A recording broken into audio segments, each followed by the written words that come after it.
Video شروع کرنے سے پہلے دیکھتی آنکھوں اور سنتے کانوں کو السلام علیکم۔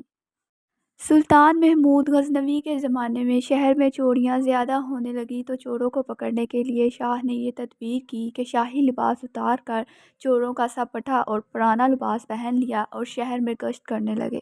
ایک جگہ دیکھا کہ بہت سے چور اکٹھے بیٹھے ہیں، بادشاہ بھی وہاں جا کر بیٹھ گیا۔ چوروں نے پوچھا کہ تم کون ہو؟ بادشاہ نے کہا کہ میں بھی تم جیسا ایک آدمی ہوں۔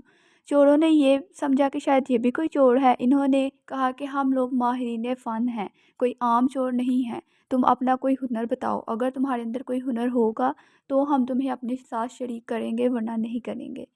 بادشاہ نے کہا کہ تم لوگ گھبرا کیوں رہے ہو؟ آپ لوگوں میں چوری کی جو صفت ہنر اور فن ہے، میرا ہنر اگر اس سب سے زیادہ نہ پایا تو مجھے شریک نہ کرنا اور مجھے بھگا دینا۔ چوروں نے کہا اچھا بتاؤ، اپنا ہنر بتاؤ۔ بادشاہ نے کہا کہ میں بعد میں بتاؤں گا، پہلے تم لوگ مجھے اپنا ہنر بتاؤ۔ ایک چور نے کہا کہ میرے اندر یہ فن ہے کہ میں اونچی سے اونچی دیوار پھاند کر مکان کے اندر داخل ہو جاتا ہوں، چاہے وہ بادشاہ کا قلعہ ہی کیوں نہ ہو۔ دوسرے نے کہا کہ میرے ناک کے اندر یہ خاصیت ہے، جہاں پہ خزانہ مدفون ہوتا ہے میں مٹی سونگھ کر خزانہ بتا دیتا ہوں کہ یہاں پہ خزانہ ہے۔ تیسرے چور نے کہا کہ میرے بازو میں ایسی طاقت ہے کہ چاہے کتنی ہی موٹی دیوار ہو، میں گھر میں گھسنے کے لیے اس میں سوراخ کر دیتا ہوں۔ چوتھے نے کہا کہ میں ماہر حساب ہوں، کتنا ہی بڑا خزانہ ہو چند سیکنڈ میں حساب کر کے تقسیم کر دیتا ہوں۔ پانچویں نے کہا کہ میرے کانوں میں ایسی خاصیت ہے کہ میں کتے کی آواز سن کر بتا دیتا ہوں کہ کتا کیا کہہ رہا ہے۔ چھٹے نے کہا کہ میری آنکھوں میں یہ خاصیت ہے کہ میں جس کو اندھیری رات میں دیکھ لیتا ہوں، دن کے وقت اس کو پہچان لیتا ہوں۔ اب اس سب چوروں نے بادشاہ سے پوچھا کہ چور بھائی تمہارے اندر کیا خاصیت ہے؟ شاہ محمود نے کہا بھائی میری داڑھی میں ایک خاصیت ہے کہ جب مجرمین کو پھانسی کے لیے جلادوں کے حوالے کر دیا جاتا ہے، اس وقت اگر میری داڑھی ہل جاتی ہے تو مجرمین پھانسی کے پھندے سے چھوٹ جاتے ہیں۔ یہ سن کر سارے چور مارے خوشی کے کہنے لگے آپ تو چوروں کے کتب ہیں، ہم جب کسی مصیبت میں پھنسیں گے تو آپ ہی کے ذریعے ہم کو خلاصی ملے گی۔ لہٰذا فیصلہ ہوا کہ آج بادشاہ کے ہاں چوری کی جائے، کیونکہ آج سب اراکین نہایت پاورفل اور مصیبت سے چھڑانے والا داڑھی والا بھی ان کے ساتھ ہے۔ لہٰذا سب بادشاہ کے محل کی طرف چل پڑے۔ راستے میں کتا بھونکا تو کتے کی آواز پہچاننے والے نے کہا کہ کتا کہہ رہا ہے بادشاہ تمہارے ساتھ ہے، لیکن چور بھی پھر چوری کے ارادے سے باز نہ آئے اور لہٰذا بادشاہ کے ہاں چوری ہوئی۔ چوروں نے خزانہ لوٹ لیا اور جنگل میں بیٹھ کر ماہر حساب نے سب کا حساب لگا کر چند منٹوں میں خزانے کو تقسیم کر دیا۔ بادشاہ نے کہا آپ لوگ اپنا اپنا پتہ لکھوا دیں تاکہ آئندہ جب چوری کرنا ہوگی تو ہم لوگ آسانی سے جمع ہو جائیں گے۔ اس طرح بادشاہ نے سب کا پتہ نوٹ کر لیا۔ اگلے دن شاہ نے عدالت لگائی اور پولیس والوں کو حکم دیا کہ سب کو پکڑ لاؤ۔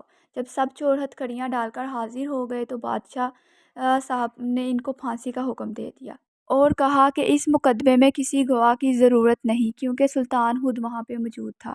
اسی طرح قیامت کے دن اللہ تعالیٰ کو کسی گواہ کی ضرورت نہیں۔ جب 6 کے 6 چور پھانسی کے تختے پر کھڑے ہو گئے تو چور جس نے بادشاہ کو دیکھا تھا اس نے پہچان لیا کہ یہ وہی بادشاہ جو رات کو ہمارے ساتھ تھا۔ وہ تختہ ادار سے چلایا کہ حضور کچھ دیر کے لیے ہماری جانوں کو امان دی جائے، میں آپ سے تنہائی میں کچھ بات کرنا چاہتا ہوں۔ بادشاہ نے کہا ٹھیک ہے، تھوڑی دیر کے لیے پھانسی کو موقوف کر دو اور اس کو میرے پاس بھیج دو۔ چور نے حاضر ہو کر عرض کیا کہ بادشاہ ہم میں سے ہر ایک نے اپنا اپنا ہنر دکھایا، لیکن اس ہنر کی وجہ سے پر ہم سب کو بہت ناز تھا، انہوں نے ہماری بدبختی کو بڑھا دیا اور آج ہم تختہ ادار پر ہیں۔ بادشاہ میں نے آپ کو پہچان لیا ہے، آپ نے وعدہ فرمایا تھا کہ جب مجرموں کو تختہ ادار پر چڑھایا جاتا ہے اس وقت غایت کرم سے اگر میری داڑھی ہل جاتی ہے تو مجرمین کو پھانسی سے نجات ہو جائے گی۔ لہٰذا ہمیں اپنے ہنر کا ظہور فرمائیے تاکہ ہماری جان خلاصی پا جائے۔